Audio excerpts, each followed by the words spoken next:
Hey there, health coaches. For all you new health coaches out there, and even if you feel like you've been around for a while, but your business is just kind of flagging, I know that sometimes it feels like, okay, today is the day. I have got to get this going. I am going to dive headfirst into my health coaching business in a big way. But then, where do you start? If you're like most new coaches, I know that you're trying to do about 1,000 different things, including perfecting your website, learning how to use Instagram, starting a blog, collaborating with so-and-so, doing this other thing over here. And that's exactly what I did when I was starting out, which led to massive burnout about a year later. And I don't want that from you. I want you to learn from my mistakes. I also want to let you know that it took me years to start making a proper salary because my focus really was fractured. I had no strategy. I was just like this, boom, boom, boom, boom, boom, boom, boom, boom, boom, boom, like trying to do anything and everything, handle anything, go after every opportunity. And without that focus, I burnt out. Of course, right? Of course. So if you want to find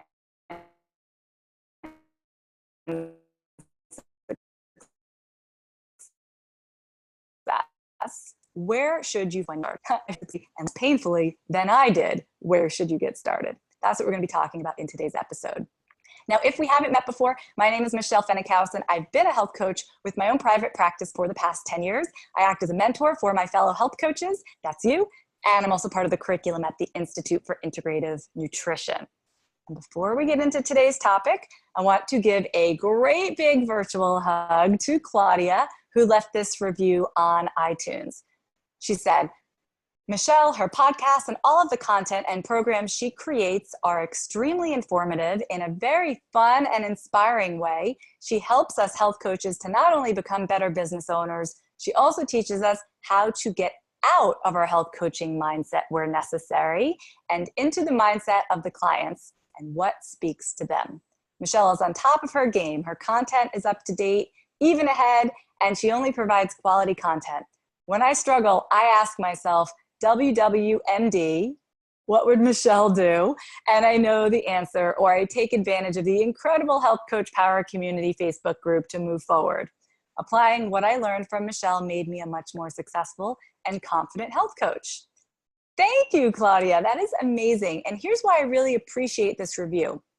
Health coaches are out there looking for support. They're searching iTunes. They're searching Google. Some people listening to this are like, yes, that's how I found this podcast. I needed help. And when you're posting that you are feeling more confident and you are more successful and you're even having some fun doing it, that is an enormous help for them. I'm on a mission to keep health coaches from giving up in the face of what can be absolutely challenging at times. So thank you, Claudia. Love you. And for everybody listening and watching, please head over to iTunes or Apple Podcasts or whatever they decided to start calling it this week and share what you love most about the show. And we're just going to kind of pay it forward because a lot of people out there don't take health coaching seriously. So we need to have each other's backs. All right? All right. Are you ready to dive in?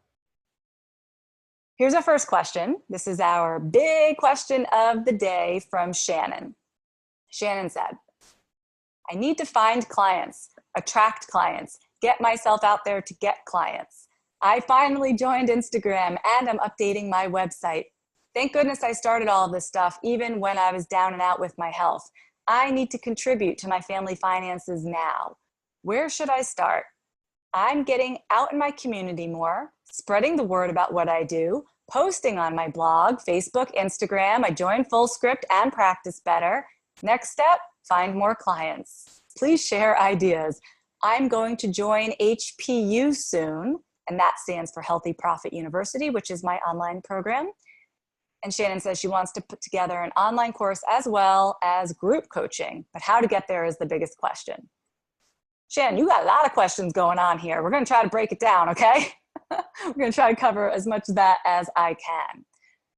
First, I want to be super clear that there literally is no possible get rich quick or make money today aspect to health coaching, or at least I have not found it in a decade. And I say this as someone who has a multi-six-figure business. Yes, you can absolutely make money, but no, I've never been able to like snap my fingers and pay the mortgage tomorrow. So what I do is I teach a foundation that helps you build a smart business that works for you. But make no mistake, it does take time and it does take effort. And I think all small businesses are kind of subject to this general rule of thumb that it can take 3 years to get out of the red, meaning you can lose money for the first 3 years of a business before you become profitable at all, before you even have $1 of profit. And that's because a lot of businesses have a lot of overhead costs. Luckily, health coaching does not. And even from like my first day as a health coach, I was never in the red. However, it takes a while till you really get the salary that you want, doesn't it?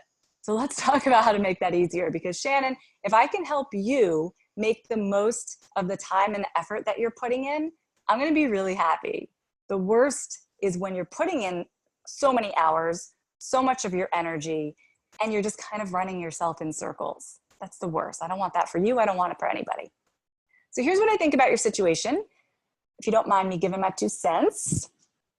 It sounds to me like you're doing all the little things, all the small rocks. You know, you're filling your bucket with all the small rocks, but you're missing the big rocks. So for Shannon and for everybody listening, I do have a free training that will go into this a bit deeper about how to create a profitable business. I have income goals just like you, so this is a really important topic, and I put together this training to help you plan your business in a way that helps you earn the salary that you want to make. So I highly, highly recommend that if you're listening to this episode, you also check out my free training at healthcoachpower.com/earn, EARN. Now, Shannon, one big rock that I'm not sure, because I don't know everything about your situation, but one big rock that you might be missing, and a lot of coaches are missing, is getting experience. Like any experience. Work with your neighbor, work with your neighbor's dog, you know, whatever you can do. Your first 2, 3, 4, 5, whatever, your first 10 clients are so essential for finding your footing as a health coach.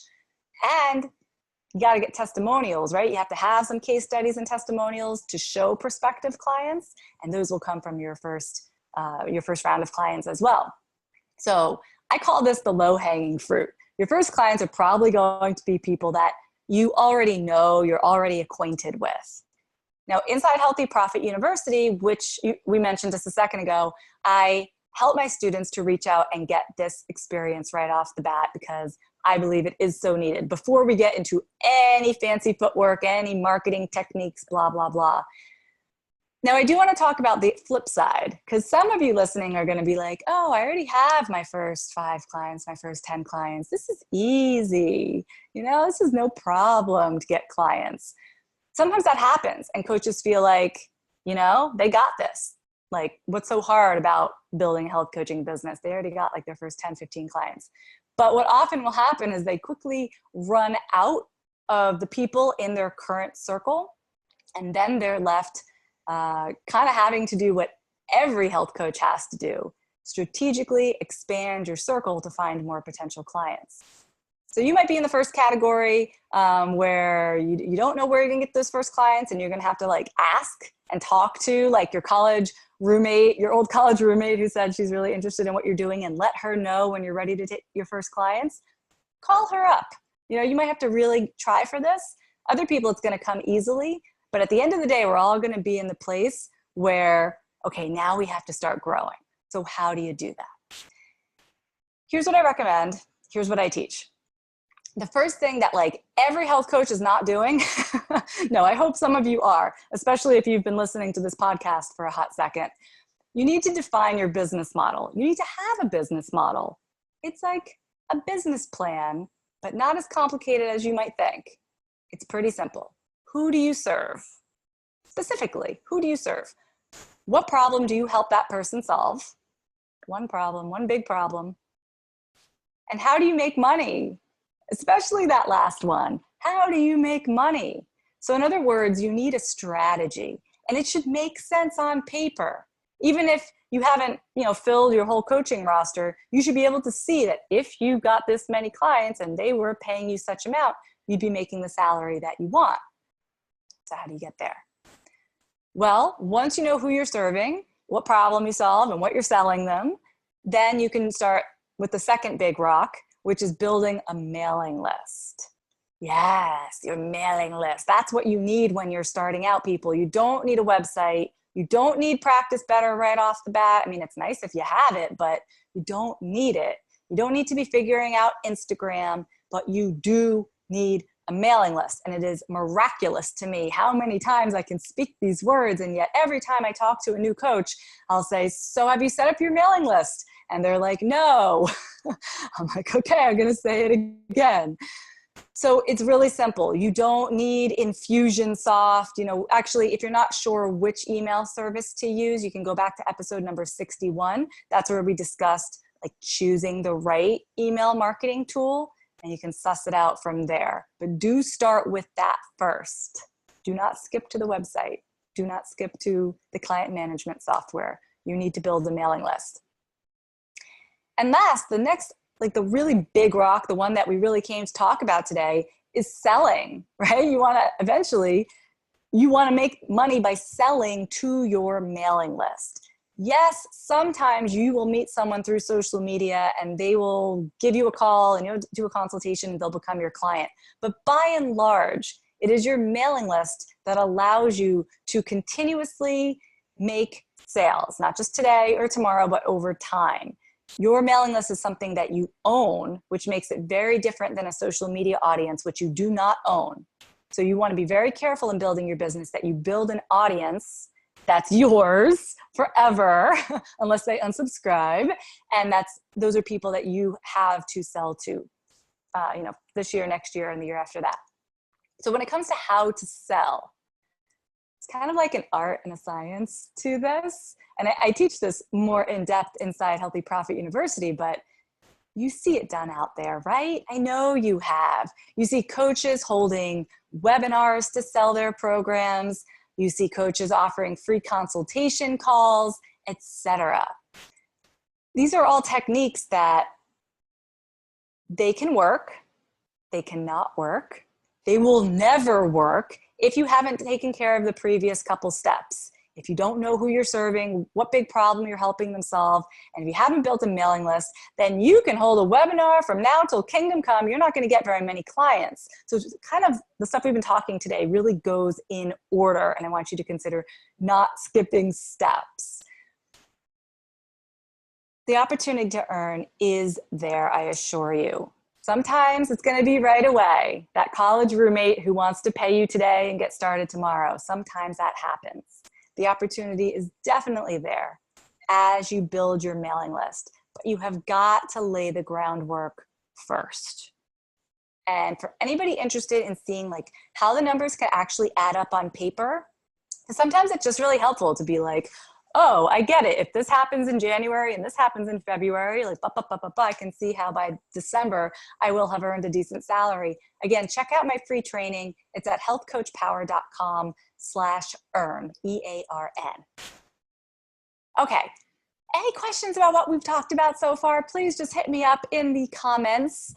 For those of you that are here with me live, I want to move on to another question that's kind of related, okay? Because when we are not earning enough in our health coaching business, it's easy to kind of think, well, I need something else. I need another income stream. I need another thing. And sometimes that's true and sometimes it's not. Sometimes, well, Lisa says here, she skipped a ton of steps. Yeah, like sometimes it's like, well, really, maybe I got to rethink the one thing that I'm doing before I add something else. But I think this is why a lot of health coaches get into MLMs or multi-level marketing situations, because they're not making enough as a health coach. So they're like, oh, well, let me try this other thing. It seems a little bit more promising.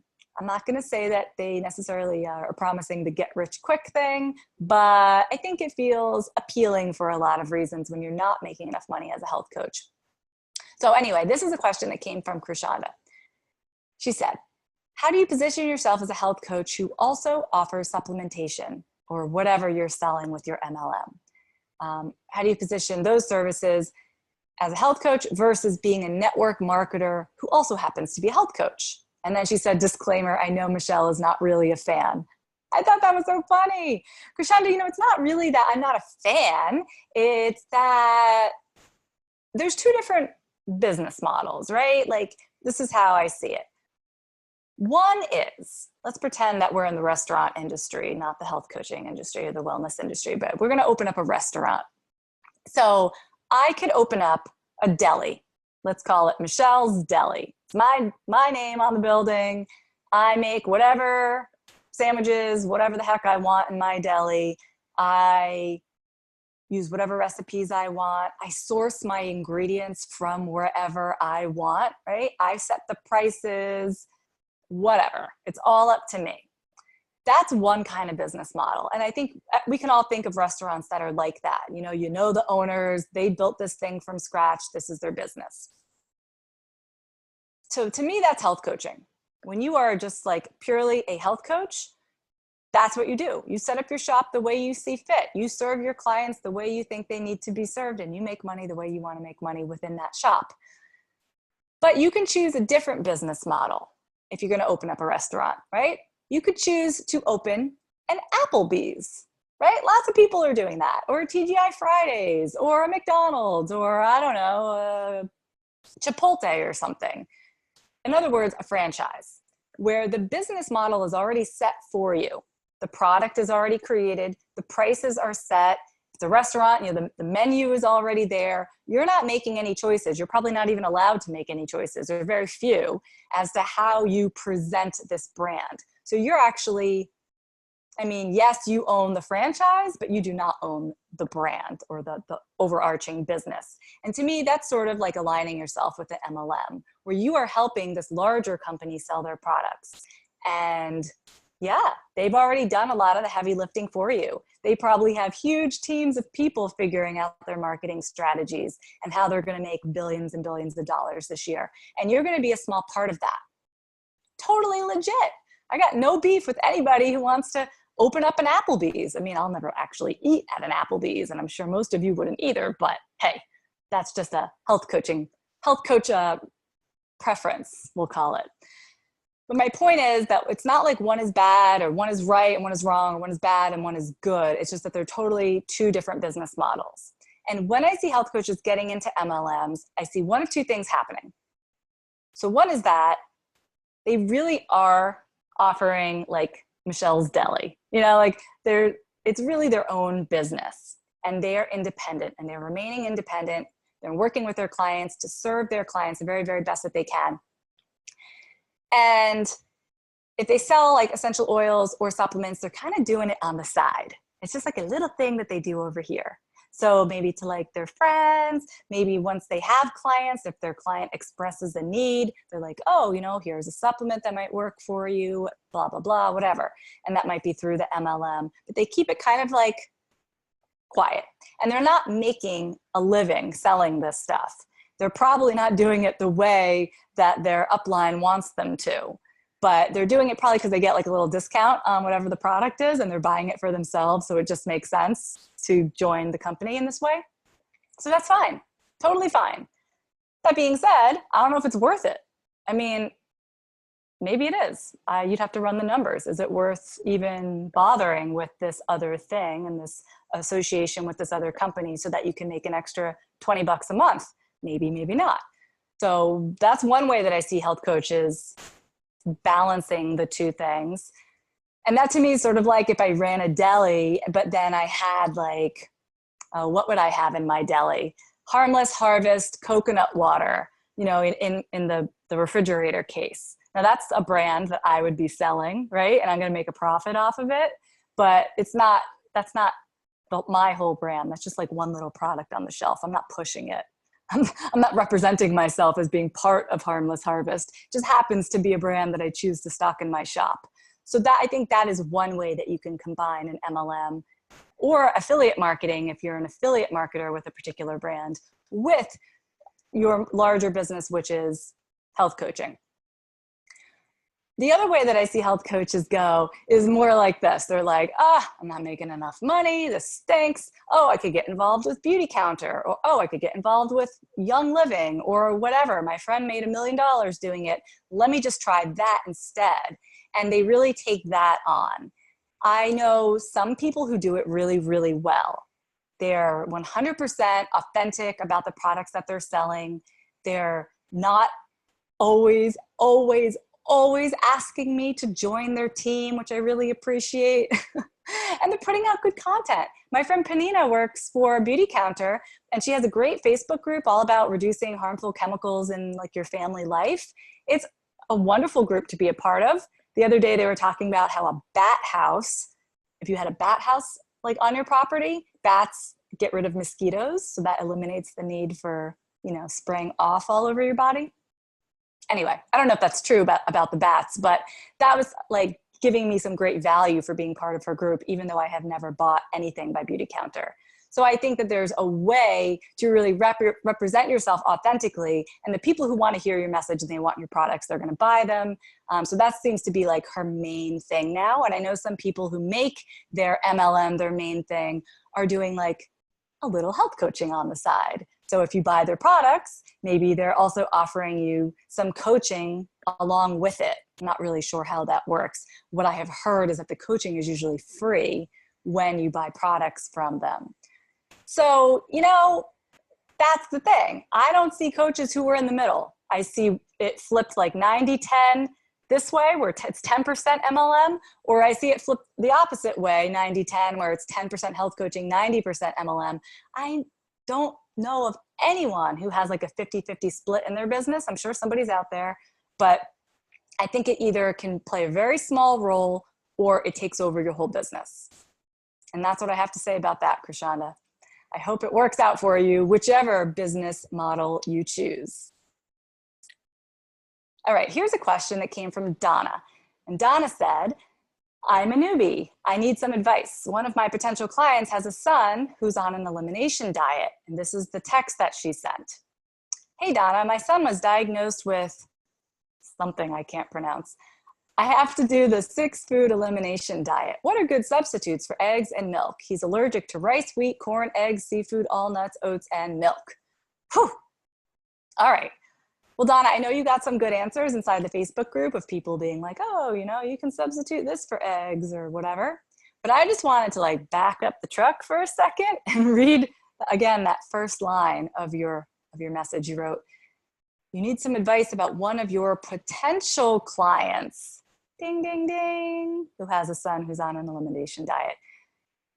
Donna, your potential clients are not people that you are going to be providing this level of support to or / any support to. A potential client is not someone who gets answers from you. They are not texting you with like, can you give me ideas for breakfast or what I can give my son instead of eggs? Like that's inappropriate relationship. So I want you to draw a much stronger boundary around yourself. If someone is a potential client, then they need to know that they have a problem that you can help them solve, but you're not starting to help them solve it yet. And in addition to that, I don't know what your relationship to your paying clients are, but if the client is paying you to help them with their own health, that is very different from now help me figure out everything related to my son's health. You know what I mean? That's almost like a separate client. And if you were going to be working with someone who is a child, I mean, of course, it's the parent who's paying you, but the emphasis is on the child's health. So I don't know if that's what you intended all along, but I see like this could be kind of breaching several different boundaries at once. If I have a paying client who I'm working with and they're just like, oh, hey, Michelle, also, let me tell you about my husband. He's got this whole thing going on, blah, blah, blah, blah, blah, blah, blah. I'm like, I mean, that's great. Does he want to set up a consultation? Also, I don't work with men. So can we go back to talking about you? All right. So that's what I want to say about that. Cut this person off, get them signed on as a client, or no more answers, no more allergy elimination diet advice. Got it? Good. Anybody else find yourself in this kind of situation? People asking for advice and you're like, hello, this is what I do for a living. I can't just be texting you advice and coaching you all day long. Yeah, you're not alone, Donna. It happens, and you have to really know your boundaries. Let's move right along here. What other questions do you have for me today? I have one from Raquel, and she says, I can really use your help regarding a client of mine. She's addicted to Coca-Cola Zero. She drinks 1.5 liters of it daily. She gets anxious if there's no Coke in the house and will drive for a long time just to get it. In her goal, she wants to come down to 2 liters per week in 6 months' time. So obviously, she's not ready to give it up completely. I would like to hear your strategies on how to guide and help her with this. I pulled this question out, not so much because I have an answer for you, Raquel, but because I wanted to share that diet soda I have found to be the most addictive substance on earth.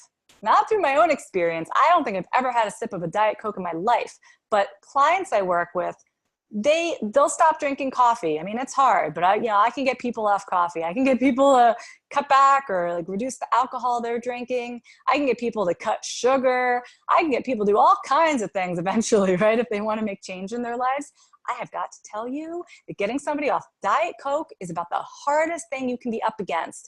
And it's the caffeine and it's all the chemicals in there. I mean, it is like a toxic mess. So don't stress yourself out trying to fix this. I have had clients like this in the past, and I have freaked out about it because I'm like, I don't know what to suggest. I mean, I suggested she drinks this instead, and I suggested blah, blah, blah, but it's really hard. I even had a client one time cut back, and when she cut back, she got all kinds of withdrawal effects to the point that I was like, I think you need to see your doctor. Like, I don't want to be involved with this. It would be like if a client was taking like benzos and you, as a health coach, they're telling you like, oh, I'm going to cut it down by half. I'd be like, no, no, no. You go talk to your doctor about that because the withdrawal effect can be deadly. And again, that's like way out of my scope. So I just personally think that Diet Coke belongs in a category of like controlled substances that like go way out of scope for a health coach to get too involved with. Of course, encourage your client. But if I were you, I would just focus on everything else. I mean, if you could get this person to change the way that they're moving, exercising, if you can get them to change the food that they're eating for breakfast, lunch, and dinner, if you can get them to start, I don't know, singing again, doing things that they love, dancing, whatever it is that this person is into, potentially the Diet Coke addiction will fall off on its own. But even if it doesn't, you will still make a huge impact on this person's life. Do not put it on yourself that you have to solve the Diet Coke problem for her. It's a really hard nut to crack. Lisa says, I used to be addicted to Pepsi Vanilla. Oh, sometimes I forget all the different kinds of sodas out there. I mean, I haven't been down that aisle in like years. Alrighty, all right, I got another question here, and I am looking in the comments if you guys have anything for me today. I mean, this is your chance to get some straight answers from me once a week, so take advantage.